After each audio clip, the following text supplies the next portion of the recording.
I just want to go into the Thanksgiving games and basically, what did you learn? You can talk about a player, you can talk about a team, you can talk about a game itself. You know, you can talk about anything you want. What did you learn from the Thanksgiving games, positive or negative?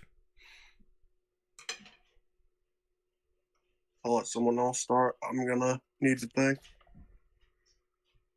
My thought is, and while it pains me to say this, is that the Cowboys offense is on a historical pace. And those guys, they are humming right now like a well-oiled machine. And I don't want to see those guys in a playoff game as an Eagles fan, to be quite honest. Well, you won't have That's to what I because you guys get a first round bye. Yeah, I mean, assuming, if let's see if we lose to the 49, well, I don't want to go into down the rabbit hole, but just to keep it short, that's, McCarthy really, I don't know that Dak is changing the plays or doing anything of that nature, but McCarthy certainly has this offense humming, and it seems like every week that offense is prepared. I have to honestly say that, and CD Lamb is the best slot cornerback. I mean, receiver in Cornerback. football. He's the best slot in football. The Cowboys are weird because their offense plays really well against teams that defenses are not the greatest, and it makes sense. I mean, obviously the Cowboys have a high rolling offense; they roll off momentum, and they play these mediocre defenses, and then they get big numbers. But when they play these more tougher defenses, those numbers cease to be on the same page. So it's hard to talk about the Cowboys until they really face some really hard people on their schedule to see if their offense really is as good as these other teams. I don't think the Commanders' defense is that bad. Obviously, I don't know how they have too much pass rush anymore, getting rid of their two guys. But they were able to put up 45, and like you said, they're opportunistic. They got some good lucky shots. Ron Bland got his record-breaking pick six. So I don't know. I feel like this is one of the better defenses they played. That's why I said the Cowboys roll off momentum. Like if the Cowboys get going, they stay going. Mm-hmm. Right. But if you hit them, if they hit against a brick wall, then it's almost like they stop rolling like that. So, in my opinion, when I mentioned the schedule, I think that the schedule has a lot to do with placement of games. The NFL strategically placed games. Excuse me, my nose itching. In positions that I think is very favorable for the Cowboys. For an example, the Cowboys rarely, unless it's a division game, they rarely travel to see a tough team. Right, I believe they play the Ravens this year, if I'm not mistaken. They don't play the Ravens this year. Okay. They're going to Buffalo and Miami this year, back to back. Okay. Well, I mean, Buffalo. I don't think Buffalo is historically a really difficult place to play, but I know Miami can be very tough to play, place to play in. But it's still a really, relatively, fair weather place to play. I just don't think snowing in Buffalo. Yeah, I was gonna say it might be snowing. December 17th is the Buffalo game. Well, I mean, hey, that is very possible. But Buffalo is one of those places that where because they get snow, they respect snow, so they're really good at handling snow. If it snows in Buffalo, streets is clear the next day. And I know this because I visited Buffalo and I went to school for not far from Buffalo. So, they can have 2-3 feet of snow in the next, the next day or so. The roads are relatively clear. So, Well, it's because snow plows. But yeah, talking about a football field, they can't run a snow plow through the football field every quarter. What I've learned is that I do not trust the Lions anymore.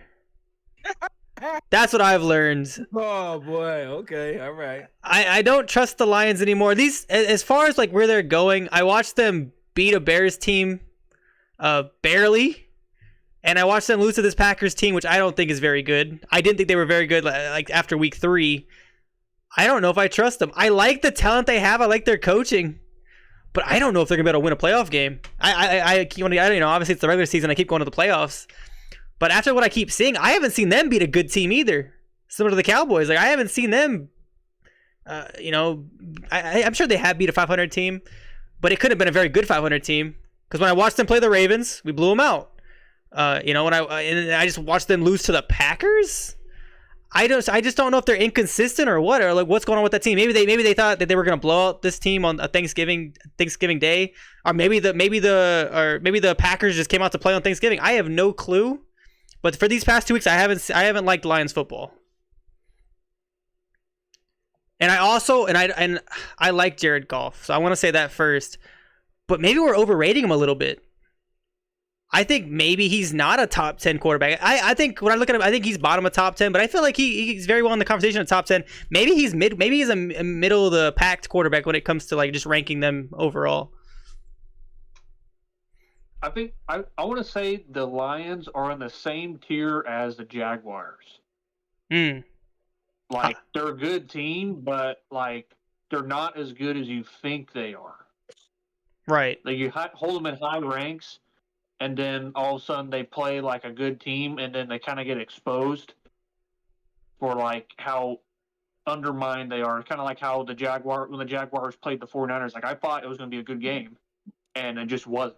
I actually like this. I actually like this take a lot. I wasn't even thinking about anything like that. I actually like that a lot. I had the Lions up as like a Super Bowl contender, but after what I've been seeing, I think I agree. I think they're where the Jaguars are.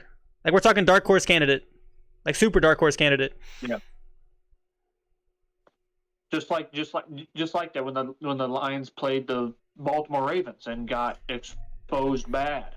Mm-hmm. Like you think there's gonna be a good game, and all of a sudden like Ravens are ready to play, and they weren't. Who was their other loss to? They beat a Packers team, or not a Packers. They beat a Chargers team, which is the worst team in the West. They beat a Raiders team, changed coaches. They beat a Bucs team, which is a middle of the road. They beat a Panthers team. They beat the Packers, the Falcons. They lost to the Seahawks. They did beat the Chiefs, but that was week 1. Again, I tried not to take too much into account week 1. They beat the Chiefs by 1. But yeah, I don't know if they have a quality win. I mean, if you want to say Chiefs week 1 quality win, you could say that. I won't disagree because I know it was week 1, but at the same time, it is still the Chiefs. So I can get that, but that was week 1. We're in what, week 13 now? Mm-hmm. So yeah, I don't know if I trust the Lions anymore. And I believe they were a very good team. I thought they had Super Bowl aspirations. I really did.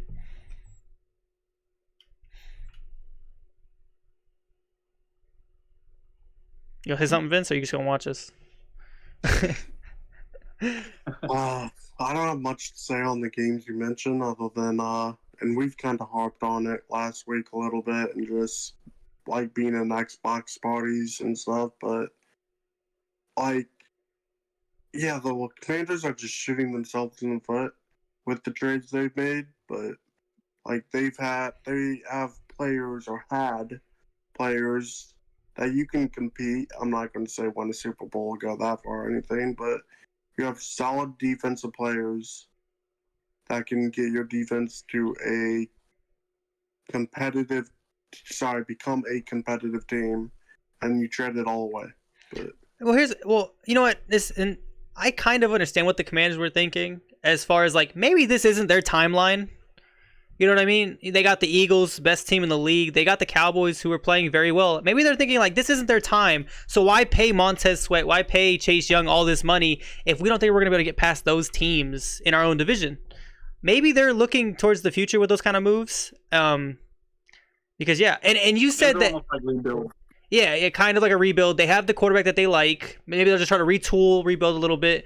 And also, Vince, you said that you don't think those players make them a Super Bowl contender. Then why keep them? You know what I mean? You can get close, awfully close, closer than most people would. But most teams aren't looking for close, are they? They're looking for the ring on their finger. Close only count for horseshoes and hand grenades, dude. Yeah. Not gonna go away, and I'm done. Yeah, not their time, so they're wanting to build for the future. But did they even get that high of draft picks for those people they did trade? Like, Did they even get? Well, no. It's It's not just that. Is that they're also having that cap to be able to sign people in the future too. Because you saw not Josh Sweat. You saw Montez Sweat's contract. It's big. We're gonna see Chase Young's contract be big, regardless if he signs with the Niners or wherever team. They're saving so much money by not signing those two. Personally, I would have traded one, kept the one I liked more, and signed him. Because an edge rusher is a little hard to find, and I feel like they had two that were. Maybe that probably going to be the best edge rusher on their team for a while. So maybe I would have signed one, but maybe they just didn't feel like they had that number one edge rusher on their team. I'm fine with them getting rid of Montez Sweat. I feel like the last few seasons he's been kind of a second tier, if that's even a thing. Pass rusher. He has not been amongst the elite pass rushers, and to justify the contract, to me it just doesn't make sense. That's a player that you can move on from. But then you have to ask yourself, has Chase Young provided you with that confidence that he's that guy moving forward? And I would say no, he hasn't. So you know what? Did he need to be across from a guy like, Nick Bosa? Maybe. I don't know what his numbers are like in San Francisco. He's doing pretty well on the Niners right now, so. Well, I would hope so. being the second pass rusher on that team with Bosa, and obviously having Hargrave and those guys up the middle, I feel like all those guys should be eating right now. Oh no, yeah, no. We've ever since we signed Chase Young, we've had like really good pass rush, and that's how it should be. The last 3 games. But yeah, as for just going back to the Commanders, I just think that they're looking for the future. That's why they made those moves. I actually like the corner that they drafted. I like Bryn Forbes a lot. I mean, he got cooked. He got cooked by AJ Brown a couple weeks ago. But I like Bryn Forbes. I think that they're going to slowly draft and start building some of this stuff up. They might not have other teams' first-round picks, but they still have their own first-round pick, and they don't have to draft another quarterback because they got the guy they believe in. So, they can progress a little bit. I feel like they're in a better situation than the Panthers are. Obviously, we talked about them earlier.